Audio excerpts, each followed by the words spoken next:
Comment travailler avec quelqu'un qui ne me ressemble pas? Ça nous amène à nous interroger sur nos propres regards, sur notre propre capacité à intégrer quelqu'un de différent.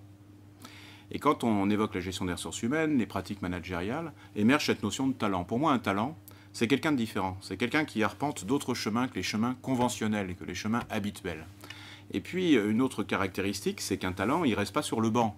Il rentre sur le terrain et il délivre une passe décisive ou il marque un but. C'est-à-dire qu'il fait. Il fait à bon niveau de performance. Un talent, pour moi, c'est quelqu'un d'excellent et de différent.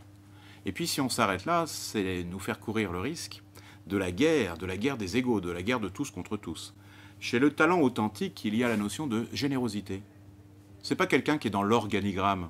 Un talent, il transmet tour de main, bonne pratique et coup d'œil à des personnes qui vont lui apporter quelque chose qu'il n'a pas encore vécu, ou tout simplement à qui il a envie de transmettre.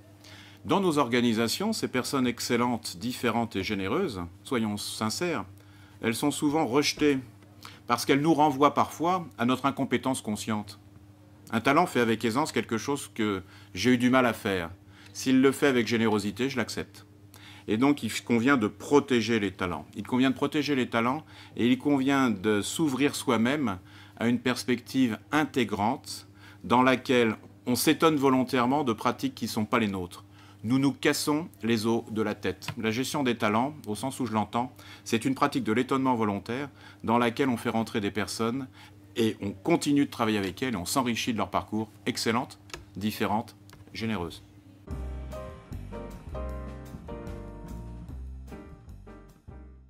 J'ai l'habitude en fait de l'opposer à la figure du haut potentiel. Le haut potentiel, c'est quelqu'un qui nous amène à être dans notre zone de confort. Un haut potentiel, c'est quelqu'un qui est dans le viseur du chef. À terme, il ressemble au chef. Le talent, il est sur le radar. Le talent, il est dedans, dehors. Il n'est jamais là quand tu l'attends, mais si on s'y prend bien, il est énergivore, il est chronophage et ressourçant. C'est la différence avec un haut potentiel. Le haut potentiel nous fait courir le risque du mimétisme et de l'entre-soi. En général, ce sont ceux qui réussissent bien dans les organisations. Parce qu'ils ont acquis très tôt, très jeunes, pour certains d'entre eux, un dispositif tactique qui leur permet de renvoyer les codes. Un talent, c'est quelqu'un qui nous étonne, c'est quelqu'un qui nous amène même à réfléchir à nos propres catégories de jugement. Le haut potentiel, c'est quelqu'un qui va marcher dans votre trace et qui va penser sa carrière en escalier, pas le talent. Un haut potentiel, il prend rendez-vous. Il rentre dans votre bureau et comme il vit sa vie, toute sa vie comme à l'école, dans une perspective classique, il s'attend à être questionné. Et puis en France, on questionne les individus seuls et on a une note. Alors du coup, il vous donne la réponse. Vous posez une deuxième question, il donne la réponse. Intérieurement, vous sentez qu'il respire. Il sort de votre bureau quand vous lui demandez. Pas le talent.